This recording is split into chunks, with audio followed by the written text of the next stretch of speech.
Okey, Assalamualaikum ya. Salam sejahtera dan salam kuasa ketiga. So, jika audio jelas, boleh tolong maklumkan kepada saya. Share ramai-ramai dan sertai Telegram saya ya, Regi JC Rita Udin ya. Saya cuma nak komen ringkas berkenaan dengan media yang memetik Tommy Thomas, bekas Peguam Negara era Mahathir 2018, di mana Tommy Thomas telah memuji penulis sebuah buku.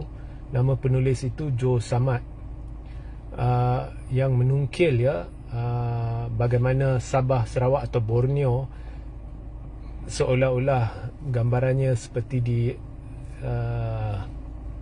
dilayan dengan cara yang tidak betul dan sebagainya, berasaskan kepada kontrak sosial atau kontrak social contract.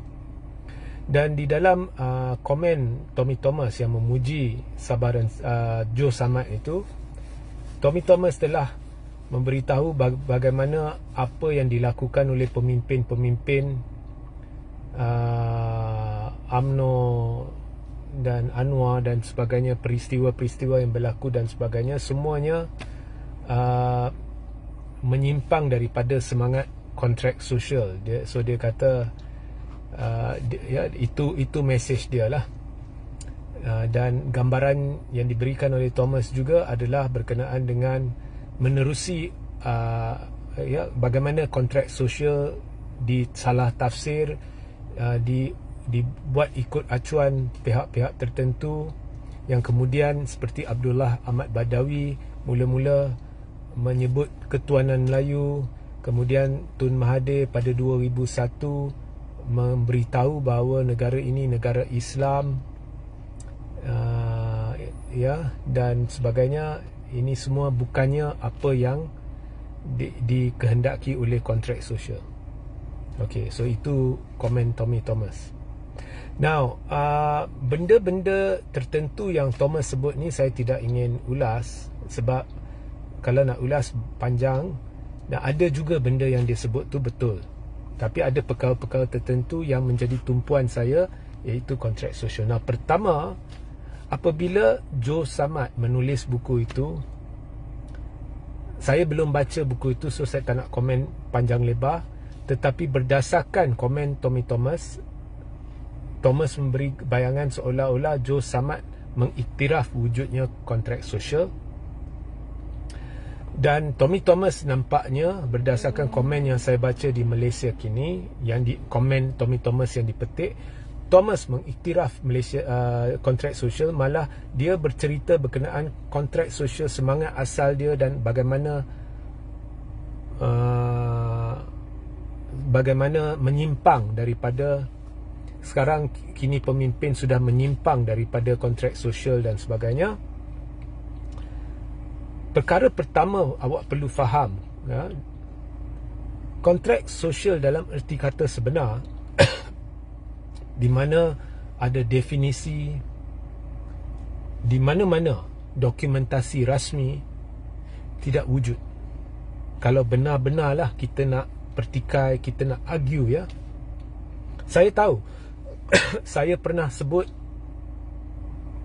dalam live saya sebelum ini, beberapa bulan sebelum ini, bahawasanya kontrak sosial ini wujud dalam bentuk bertulis di Perlembagaan Persekutuan. Itu saya akan jelaskan sebentar lagi. Tetapi kalau benar-benar kita nak cerita dari sudut fakta atau auta, maka kita perlu berpandu kepada satu dokumentasi di mana ada tertakrif secara rasmi kontrak sosial sebagai kontrak rasmi di dalam masyarakat Malaysia, sistem pentadbiran maupun penubuhan Malaysia and whatever lah, berkaitan dengan politik maupun negara atau masyarakat di negara ini, atau pentadbiran atau sistemnya dan sebagainya. Benda tu tidak wujud. Now, sesuatu kontrak kalau tidak ada dalam bentuk tertulis tetapi difahami dan diterima secara am oleh rakyat atau majoriti sebagai berbentuk begini atau begitu, ianya juga boleh dianggap sebagai sah di sisi perundangan, and all that. Okay? Tetapi memang secara bertulis bahawa inilah kontrak sosial tidak wujud, malah undang-undang tertinggi negara iaitu perlembagaan tak ada istilah kontrak sosial. So itu pertama kita kena faham. Maknanya orang yang ada stature, ada kedudukan macam Tommy Thomas, iaitu bekas peguam negara, kalau dia nak bercerita kontrak sosial yang asalnya macam ini, macam itu dan sebagainya, tapi sekarang dah menyimpang dan sebagainya, so dia perlu faham bahawa dengan berdasarkan kedudukan dia ataupun status dia, orang boleh percaya apa yang dia sebut walaupun ianya salah atau tidak berpaksi kepada kebenaran. Jadi perkara pertama yang Tommy Thomas wajar lakukan ialah dia perlu beri definisi kontrak sosial yang dia faham dan bagaimana dia mendapatkan definisi tersebut. Now, sebenarnya kontrak sosial ini mula-mula hanya dilafazkan secara am dan kasar oleh seorang pemimpin UMNO dalam satu ucapan. Kemudian dari situ ianya ditangkap dan dilambung-lambung dan dibincang-bincang oleh pelbagai pihak dari dalam UMNO maupun luar UMNO, oleh DAP, oleh MCA, oleh semua, sehingga benda tu hari ini di dalam kepala otak kita seolah-olah ianya sesuatu yang dibincangkan pada masa pembentukan Malaysia atau Malaya atau Merdeka. Itu tidak benar. Ianya hanya dalam satu ucapan pada tahun 80-an oleh seorang pemimpin UMNO, dia sebut kontrak sosial. Jadi untuk kita tahu apa yang dia maksudkan bila dia sebut kontrak sosial, dan saya faham dia mungkin sebut secara am. Kita ada masyarakat Malaysia sebagai contoh lah, saya tak dengar ucapan tu, tapi masyarakat Malaysia secara amnya, kita memang ada satu kontrak yang tidak tertulis, itu kontrak sosial di mana benda ni benda tu, so dia yang berucap, dialah yang faham, ataupun dia cuma sebut benda tu untuk ringkaskan sesuatu yang ingin disampaikannya tanpa menyelami secara mendalam apa maksud sebenar perkara yang dia sebut itu. So kita tak tahu sebenarnya. So berpandukan kepada itu, kita hanya pegang perkataan tu, kontrak sosial, dan kemudian kita bawa dari dekad ke dekad sehingga semua orang tak percaya ada satu kontrak sosial, tetapi masing-masing ada pahaman-pahaman berbeza tanpa merujuk kepada sumber asal dan apa yang dia katakan. Okay? So kalau seseorang dia berucap dan dia nak sebutkan ada satu persefahaman antara masyarakat, dan untuk meringkaskan apa yang dia nak kata, dia guna perkataan kontrak sosial dalam satu ucapan, kita tak boleh pegang kepada itu bila kita bincang masalah kenegaraan atau perkara berkaitan kenegaraan atau perlembagaan ataupun apa yang boleh tidak boleh dengan rakyat. Kita tak boleh pegang pada ayat itu seolah-olah ianya satu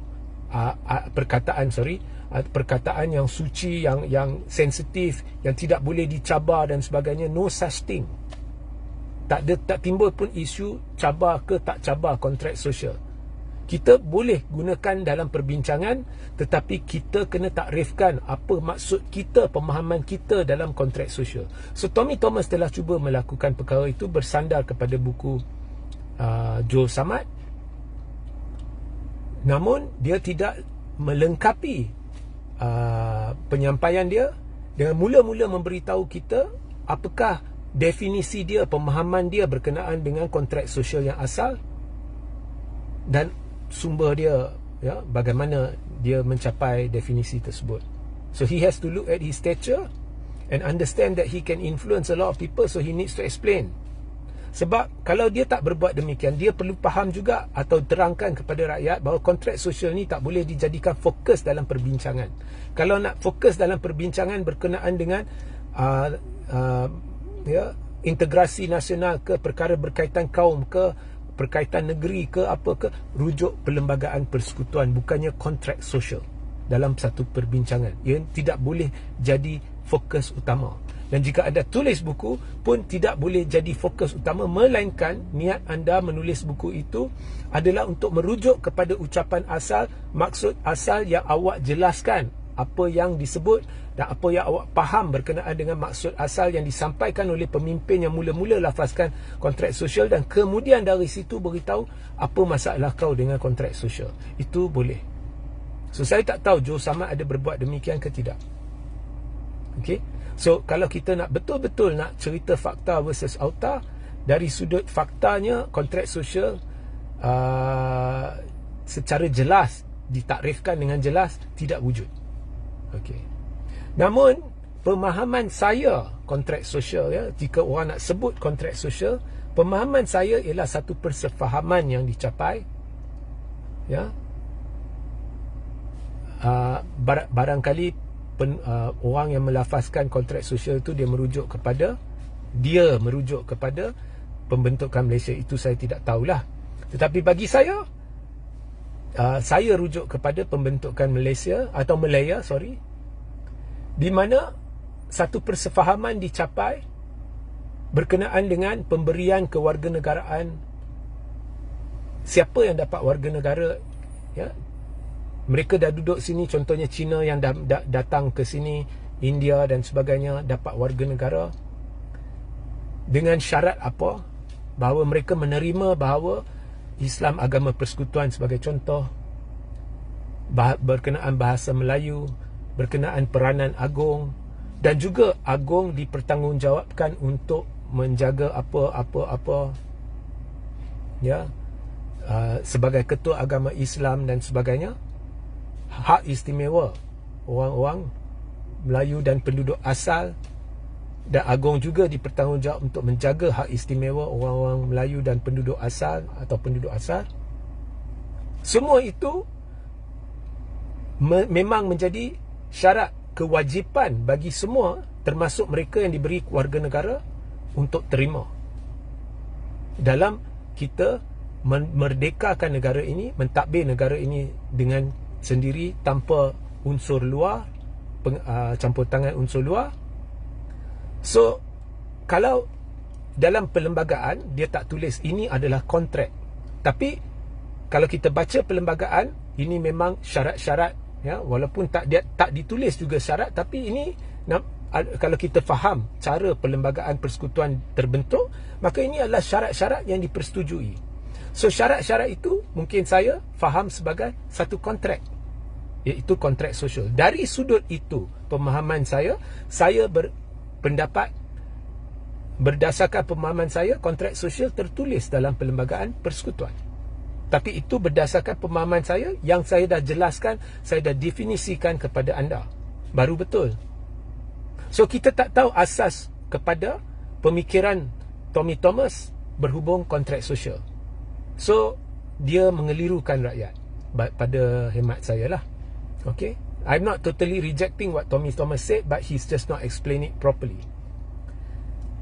Lanjutan daripada itu, Tommy Thomas bercerita berkenaan dengan penulis buku itu bahawa Sabah Sarawak dia tidak tertakluk kepada perkara ini perkara itu dalam kontrak sosial or whatever it is. Itu pada saya tidak betul, ya.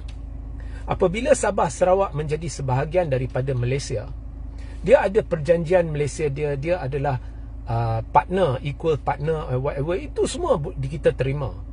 Tetapi dalam menjadi equal partner, Sabah Sarawak juga tertakluk kepada perlembagaan persekutuan yang sama dan mengiktiraf perlembagaan persekutuan sebagai undang-undang tertinggi negara. Dengan itu, segala peruntukan perlembagaan kini Sabah dan Sarawak juga perlu turuti. Maknanya secara langsung dan tidak langsung kontrak sosial terpakai untuk Sabah dan Sarawak. Yang saya maksudkan, yang saya jelaskan tadi, terpakai untuk Sabah dan Sarawak. Semua, termasuk syarat dan sebagainya, semua terpakai. Kerana tidak ada peruntukan dalam perlembagaan sebagai contoh dalam hak istimewa dan sebagainya. Ada pengecualian berkaitan dengan Sabah dan Sarawak yang menyatakan bahawa perkara ini, perkara itu yang berkaitan dengan yang saya sebut tadi kan, hak istimewa dan sebagainya. Sabah dan Sarawak tidak tertakluk atau terkecuali dan sebagainya, tidak ada, tak wujud. Okey. So jangan bincang. Saya tak kata Tommy Thomas bincang lah, tapi saya juga belum baca buku itu.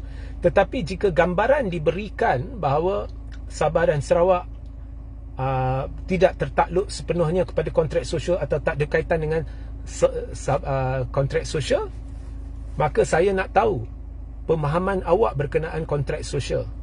Kalau pemahamannya seperti yang saya jelaskan tadi, maka that's bullshit. Sabah dan Sarawak tertakluk sepenuhnya kepada kontrak sosial. So Tommy Thomas perlu jelaskan asas kontrak sosial yang dia faham. Maksud asasnya, dari mana dia dapat asas itu. Apakah pemahaman dia berhubung dengan kontrak sosial. Dia perlu jelaskan secara terperinci. Okey. So lebih baik jangan sebut kontrak sosial. Nak cerita benda-benda berkenaan dengan sama ada Sabah Sarawak dianaktirikan ke, pemimpin dah berubah dari asas kepada pembentukan Malaysia dan sebagainya, rujuk Perlembagaan Persekutuan, tak payah sebut kontrak sosial. Kerana itu hanya satu ucapan oleh seorang pemimpin UMNO pada 1980-an dan kita tak tahu dalam kepala otak dia apa yang berlaku. Jadi jangan agung-agungkan perkataan kontrak sosial ni tanpa memahaminya dengan mendalam. Ya, strictly speaking, secara bertulis dia tak wujud. Satu definisi yang semua orang boleh rujuk, tak wujud. Ya, okay. Now,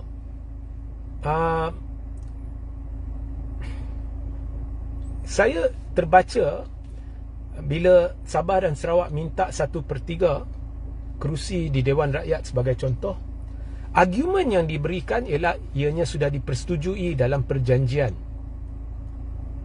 Perjanjian Malaysia or something like that, ya. Tapi Sabah dan Sarawak perlu faham, masa perjanjian itu, kalau saya silap, mungkin ada peguam boleh betulkan lah, ada Singapura. Dengan ketiadaan Singapura, benarkah Sabah dan Sarawak wajib diberi 1/3 kerusi Dewan Rakyat? Itu tanda soal. Okey. Alright, itu tanda soal.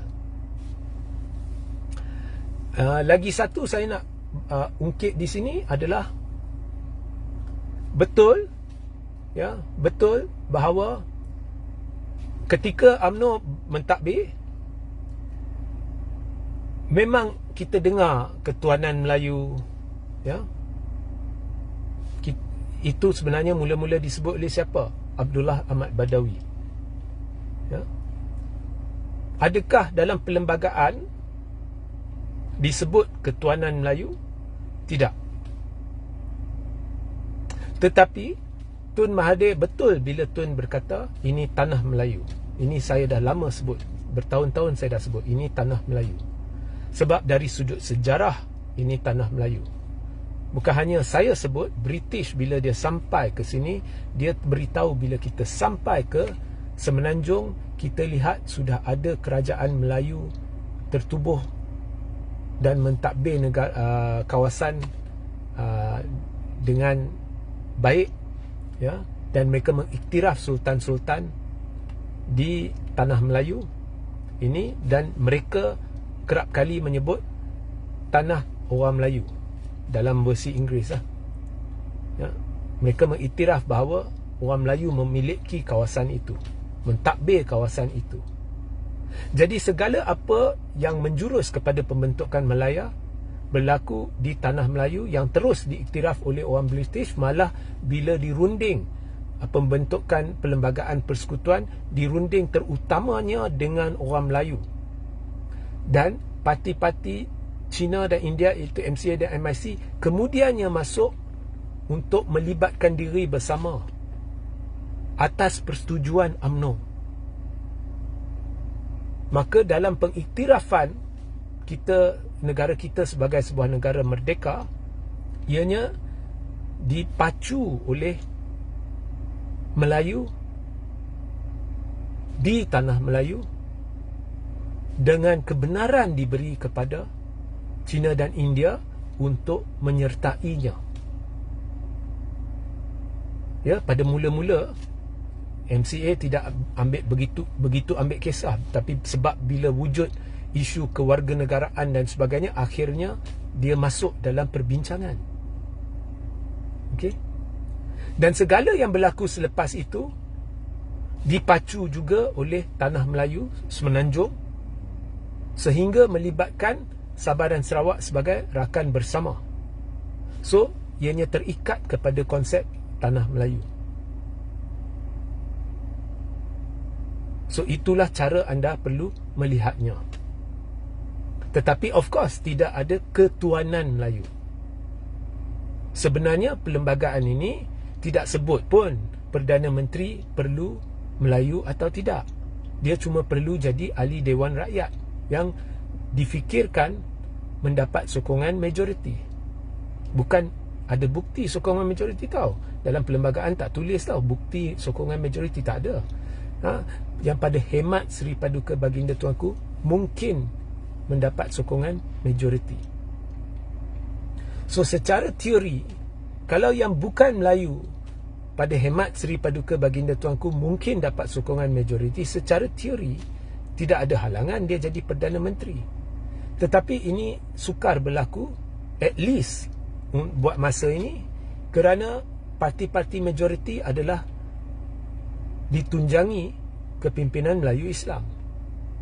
Dan kalau satu hari nanti ada satu parti yang ditunjangi oleh kepimpinan bukan Melayu Islam mendapat majoriti atau mendapat kerusi yang terbanyak sekalipun, keputusan akhir terletak di tangan yang di-Pertuan Agong.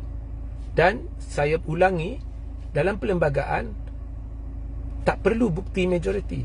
Hanya pada hemat Seri Paduka Baginda Tuanku siapa yang mungkin dapat sokongan majoriti, maka yang di-Pertuan Agong masih boleh pastikan sebagai Ketua Agama Islam yang menjadi Perdana Menteri adalah seorang Melayu Islam. Itulah keunikan Perlembagaan Persekutuan.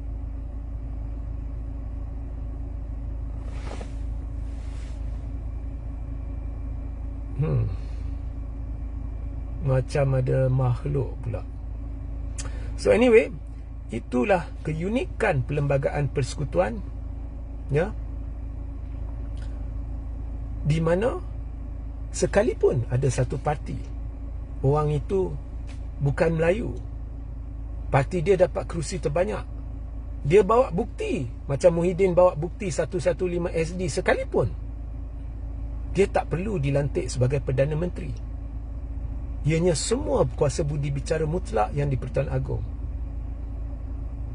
Ya. So bagi mereka yang mempertikai masa Muhyiddin, saya ceritakan yang di-Pertuan Agong, sebenarnya anda tak perlu ada bukti. Kalau tak ada bukti sekalipun pada ketika lantikan dibuat bahawa orang itu ada sokongan majoriti, tapi pada hemat Seri Paduka Baginda Tuanku dia mungkin ada sokongan majoriti, dia boleh dilantik sebagai Perdana Menteri. Seperti yang berlaku. Jadi orang kritik, jadi buat apalah, tak adil lah Muhyiddin ada 115, tapi kau tak fikir jangka panjang. Cuba kau fikir satu hari nanti, let's say 20 tahun akan datang, entah macam mana 2-3 parti bukan Melayu dah bergabung dan kemudian mereka dapat kerusi terbanyak, dan ada seorang MP bukan Melayu, dia bawa dia ada SD cukup untuk jadi perdana, untuk menunjukkan majoriti. Kalau pada masa itu Agong tidak ada kuasa budi bicara mutlak, maknanya dia kena rujuk kepada SD itu, maka akan jadilah Perdana Menteri bukan Melayu. Sebab itu perlembagaan dirangka dengan begitu unik. Kerana Agong tidak ada dalam perlembagaan cara Agong akan tentukan dia ada bukti majoriti. Malah tidak perlu ada bukti majoriti. Sebab itu ditulis pada hemat Seri Paduka Baginda, mungkin dapat sokongan majoriti. Mungkin itu bukannya pada ketika orang itu menghadap Yang Agong. Ia boleh jadi selepas dia dah dilantik, kemudian akhirnya semua MP sokong dia. Seperti mana yang berlaku dalam kes Anwar. Anwar tidak ada sokongan majoriti, tapi akhirnya semua MP sokong dia sebab Agong dah lantik dia. Dan ini terbukti menerusi undi percaya di Parlimen. Ya.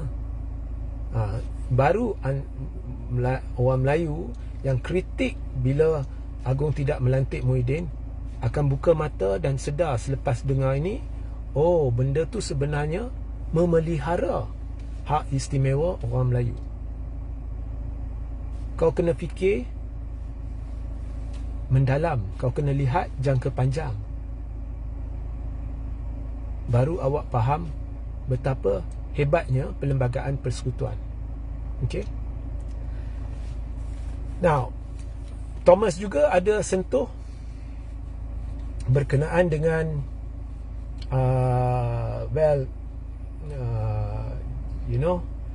ketuanan Melayu tu satu, kemudian dia kata penumpuan terhadap agama bangsa kerana PAS hendak UMNO hendak lawan PAS. Itu semua betul. Itu semua betul.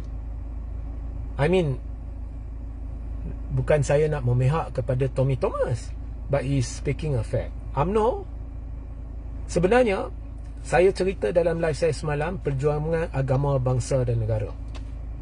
Tapi dari satu sudut memang UMNO berjuang dululah. Sekarang saya tak tahu. Dulu berjuang untuk agama, bangsa dan negara. Tetapi dari satu sudut dia jaja juga agama, bangsa dan negara kerana banyak kenyataan-kenyataan yang lampau telah dibuat, dan ini telah menimbulkan persengketaan lanjut antara parti bukan Melayu di pembangkang dengan UMNO. Pemimpin-pemimpin tidak sekali-kali mencari penyelesaian untuk memecahkan benteng pemisah antara kaum-kaum di Malaysia untuk mencapai integrasi nasional dalam erti kata sebenar. Tidak pernah ada usaha komprehensif yang mereka kaji dari sudut pendidikan dan dari sudut macam-macam dasar dan sebagainya untuk mencari penyelesaian supaya di jangka panjang tidak akan ada lagi sifat perkauman. Mereka tidak pernah buat kerana modal parti-parti di negara ini adalah perkauman. Dan UMNO pada ketika itu juga diancam oleh PAS kerana PAS juga parti Islam, ya, dan dia juga agama, bangsa dan negara, tapi kelebihannya ada pada dia sandarkan kepada perjuangan Islam. UMNO sandarkan kepada perjuangan bangsa. Tapi yang peliknya, Melayu semestinya Islam. Jadi PAS dan UMNO sebenarnya sepatutnya bersama.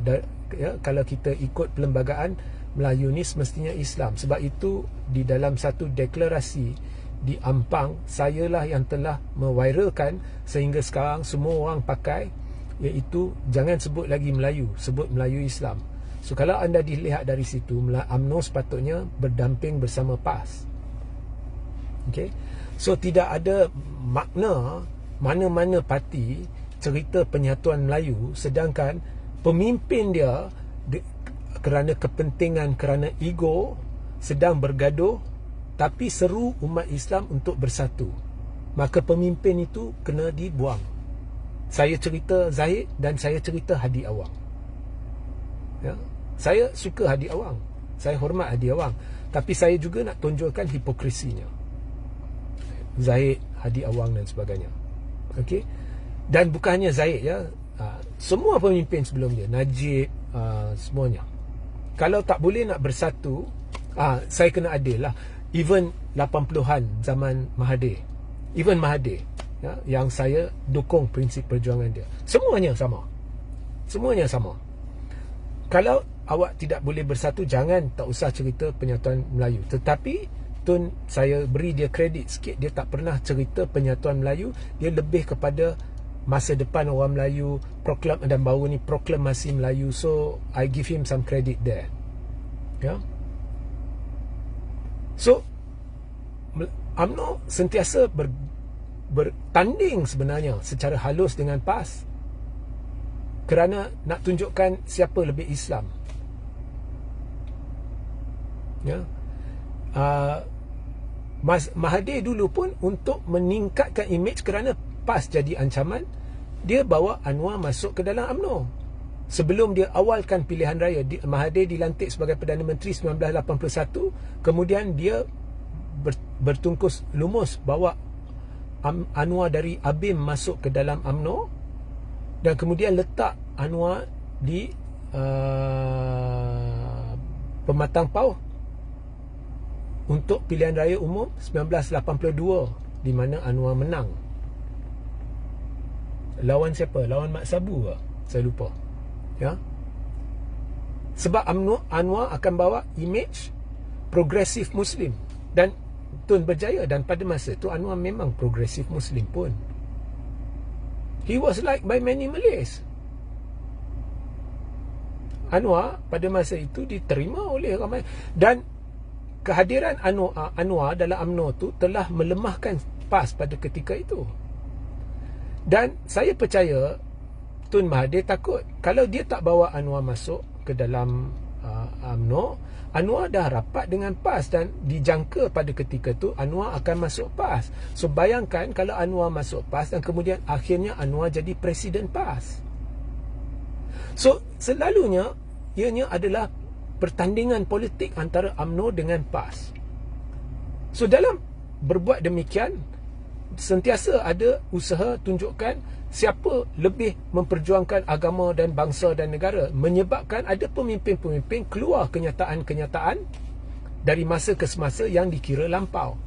Termasuk pemimpin, dia tak rujuk pada perlembagaan, dia keluarkan istilah sendiri yang kemudiannya dibawa dari zaman ke zaman sehingga orang tak lupa apa sebenarnya maksud istilah itu, iaitu kontrak sosial sebagai contoh, ketuanan Melayu sebagai contoh. Benda tu tak wujud dalam perlembagaan. So saya berjuang agama, bangsa dan negara, tapi saya merujuk perlembagaan persekutuan. Tapi ada orang, dia suka rujuk benda-benda yang mungkin dia sendiri tak faham asal usul dia atau maksud dia, dan memang tidak tertulis secara jelas dalam perlembagaan persekutuan. So kemudian mereka membuat definisi sendiri sampai keluar paklah kata ketuanan Melayu. Dan hari ini terbawa-bawa, ada aktivis sampai hari ini dia percaya bahawa memang ketuanan Melayu adalah satu perkara yang sahih, yang memang wajib dipertahankan. So benda tu jadi melarat. Siapa yang tak puas hati, bukan Muslim menjadi tak puas hati. Okay. So ini menimbulkan persengketaan. Hari ini kau lihat PAS dengan UMNO.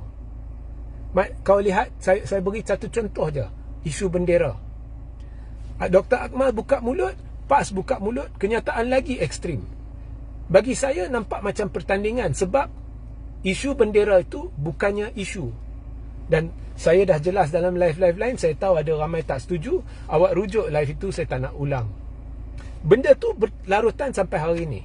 Bila tanya Hadi, kita tak boleh kerjasama dengan Zaid. Saya faham lah, dia cerita berkenaan dengan kes. Tapi bila tanya UMNO, okey, tak mau dengan Hadi.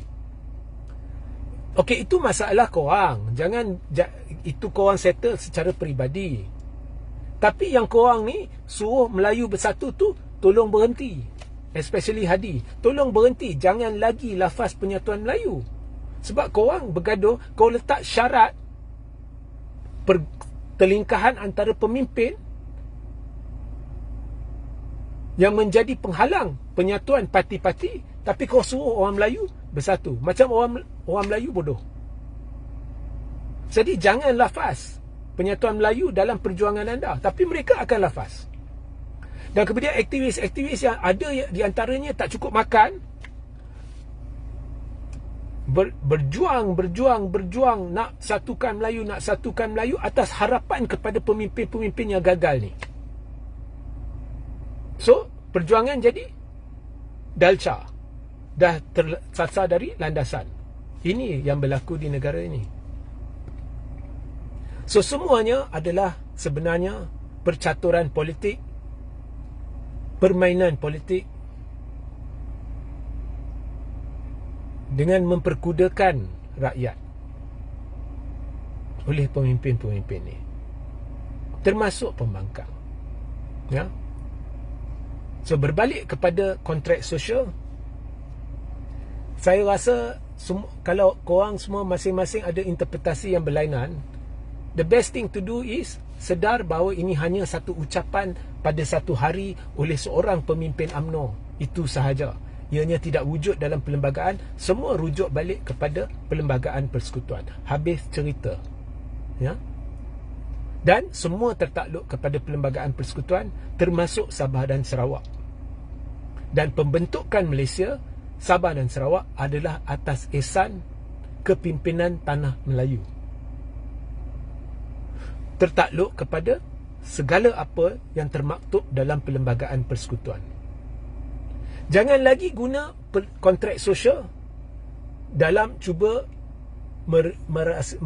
menjelaskan mengapa benda ni tak betul sekarang, tak betul, sepatutnya kita ikut balik kontrak sosial. Jangan guna kontrak sosial selagi awak tidak bersedia untuk menakrifkan dulu apa itu kontrak sosial dan bagaimana awak mencapai kesimpulan bahawa itulah takrifan kontrak sosial, atau sekurang-kurangnya cerita pemahaman anda berkenaan dengan kontrak sosial. Kalau boleh jangan sebut langsung kontrak sosial, rujuk balik kepada perlembagaan persekutuan. Okey. Normawati Haji Mahat, perkara 153 tidak bertentangan dengan demokrasi kerana sebuah negara terbuat atas dasar persetujuan yang dimaksudkan dalam perlembagaan persekutuan. Ya, okey, betul. Alright, so pukul 2 ada live. Ya, saya akan jawab semua soalan berkaitan dengan reset Malaysia yang telah saya ceritakan. So, sehingga kita berjumpa nanti. Assalamualaikum, salam sejahtera, salam kuasa ketiga.